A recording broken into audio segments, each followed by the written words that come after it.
Hello and welcome to the show where two people get into one car and talk about absolutely anything. My name is Freddie, but you may also know me as Tavares from Jalopnik. Joining me today is my dear friend, Alex Roy. Now, if you're not familiar with who Alex is, I want you to stop this video right now and Google him. He's a former transcontinental record holder, which means that he drove from New York to LA in less time than anybody else on the planet. He also wrote a book about the experience called The Driver.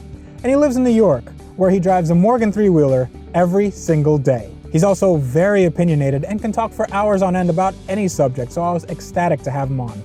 I met up with Alex in Manhattan, where we drove around my personal Mercedes S500 in bumper-to-bumper traffic, which is pretty much the exact reason the car was made in the first place. If you'd like to read more about the car and how I've modified it over the time I've had it, there's a link in the description below. But enough about that, let's get on to the conversation. Brought to you by APiDA Online, this is Offtrack.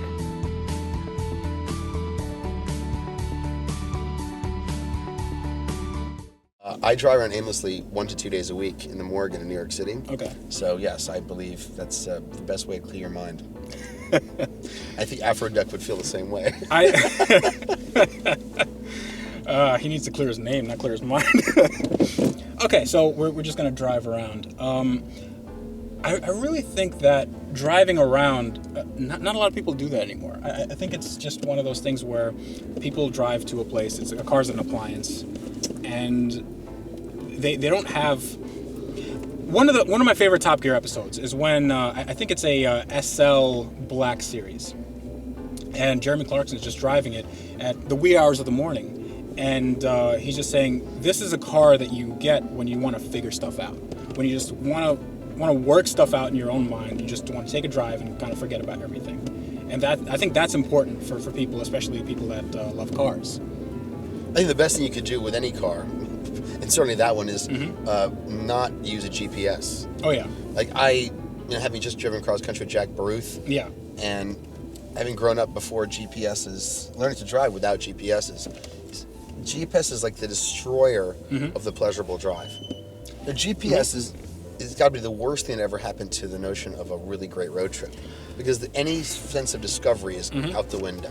Right. I mean, if you pick a general destination and drive generally in that direction without knowing every single turn, if you missing a turn is the best thing that can happen on a road trip. Yeah. If you have time to miss that turn. Well, you were talking about the merits of driving around aimlessly, because not a lot of people do it. Right. People should do it. You know, I remember years ago driving to Portland, Maine, and back. I forget what car it was, and having the best drive because I got lost. Today, I don't even know what route I took. Yeah. And I wish I could find it again. Maybe with Google Earth and some labor, I could find it again. Right. But that was a beautiful, wonderful, and fantastic drive. Well, here's the thing. Do people still? I feel like people don't have time anymore to kind of enjoy something like that. So unless you work 2 jobs or 3 jobs, you always have time. People have time to play PlayStation. People have time to master a lot of things. Yeah. If you claim to like driving, it's pretty much impossible to explain why you wouldn't be at least once a month taking a drive somewhere, turning your GPS off, and finding some random driving road. Articles about great driving roads are great, but someday there'll be so many of them, and there'll be a database of these roads, and Waze will serve up best driving road nearby, right. And then those roads will be packed using basic traffic theory. That's not a good thing. Well, it's just supply and demand, really. We also only have probably 20, 30 years left for real driving as we know it to even be possible. What do you mean? So, if you look at, on one hand, the arrival of automated driving.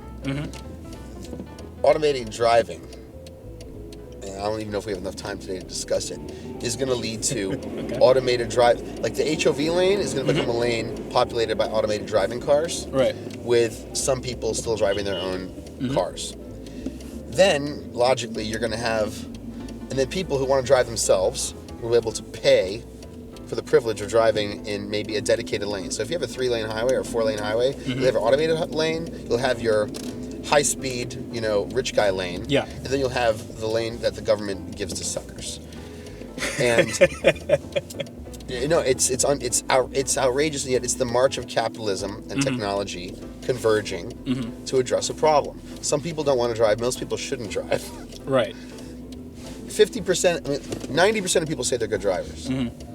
But statistically, only 49% could be above average. Right. So, and automated driving, whether you like it or not, is going to save lives. So at least half of those people are just lying, or they So have no 40% idea. of people are ignorant. It's a guarantee. It's probably not restricted to driving. I think that's a low number. Okay, I think so- that's a way low number. Okay, There's a bell curve there. So roads, as we know them, so interstates are going to become places where you're not going to be able to really speed, even if you want to pay for the privilege, because of people like the pedestrians in front of the car right now, who are trying to jaywalk in front of a car against the green light. So tracking devices in cars. Eventually, the system that is used, say, in London, which identifies plates, and if you have not paid in advance for the privilege of driving in central London, you get fined.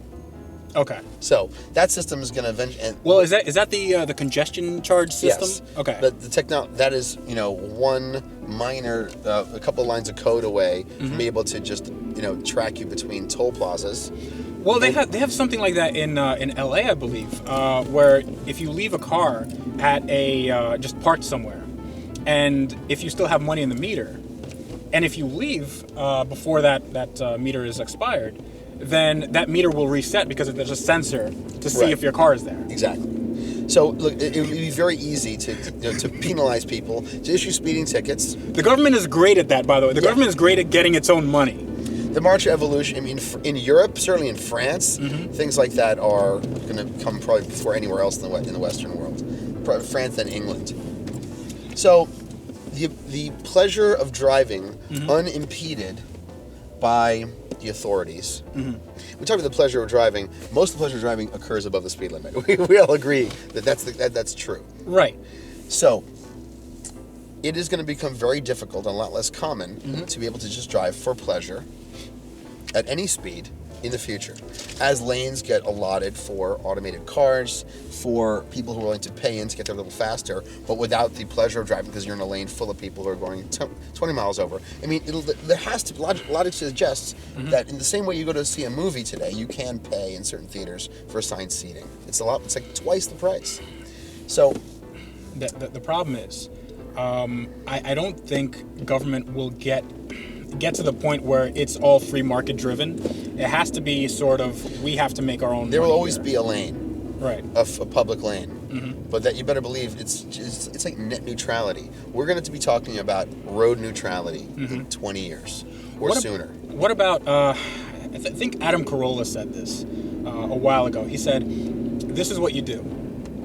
You make gas $15 a gallon, so only the rich can drive cars. But with that $15 a gallon, you subsidize a car that goes to everybody's house, picks them up, and so you just carpool. You have kind of subsidized carpooling that's paid by the rich people going on road. So you have no congestion. But again, the logistics of this seem a little sketchy. Well, automated driving will.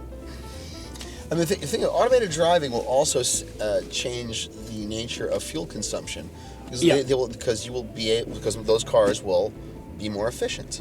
Because there will be software. There's going to be, and the evolution of that software is going to change too, because the nature of the algorithm that drives braking, acceleration, and there's a network effect. When you have multiple, all right, let's start at the beginning. So, but long before you have lanes dedicated for automated cars, you're going to have automated cars. Okay. And so the automated cars, at the baseline of their intelligence is going to be their ability to function among human-driven cars. Right. Okay. So at that level, the automated cars are driving individually on their own. As you increase the number of automated cars, there are going to be different manufacturers. Each manufacturer will have probably their own AI algorithm running that car. Yeah. Logically, if multiple cars from the same manufacturer that are automated are driving in an area, they all have to be. They're all going to have Wi-Fi broadband. Right. All right. And logically, in the same way that Waze is a peer-to-peer system, multiple automated cars in the same area, they can talk to each other. They can talk to each other, and they will be. And so they will be creating, a map, a real-time map of traffic, so good, right, with a picture of not just their own location and speed, but a picture of the drivers around them. somewhere in this mix of data, it will then become possible, in fact, inevitable, that the automated cars will be capable of gauging braking and acceleration, not only for safety and to obey traffic laws, but to maximize fuel economy. And that's going to slow traffic down.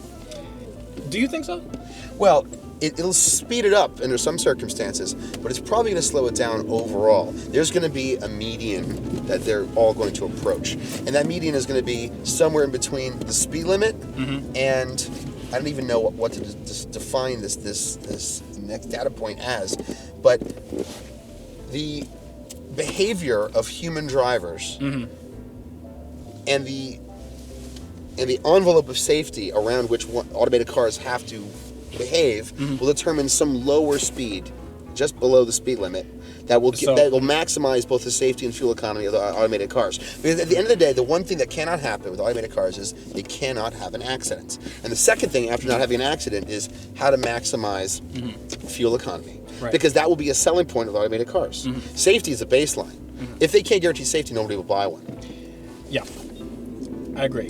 So say there's legislation in place that makes 100% of cars automated. They have to be automated. Nobody can drive. Right? That'll never happen. But say for the sake of the conversation, that happens, right?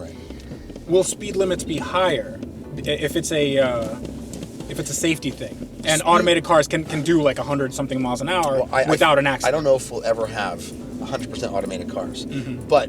So, because we won't, there will always be speed limits, because there'll be enough people who, in fact, cars that are non-automated are going to become incredibly expensive.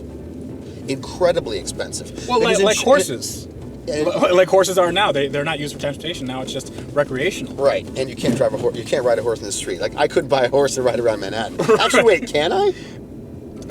Can't wait a second. Please don't. Wait a second. Hold on. We might. Alex Roy may have finally found the solution to his motoring problems. If you have really hit. You won't believe the gas mileage on this thing. Wow, dude! I have to. I need to research that, because a Morgan three-wheeler is technologically closer to a horse than a car.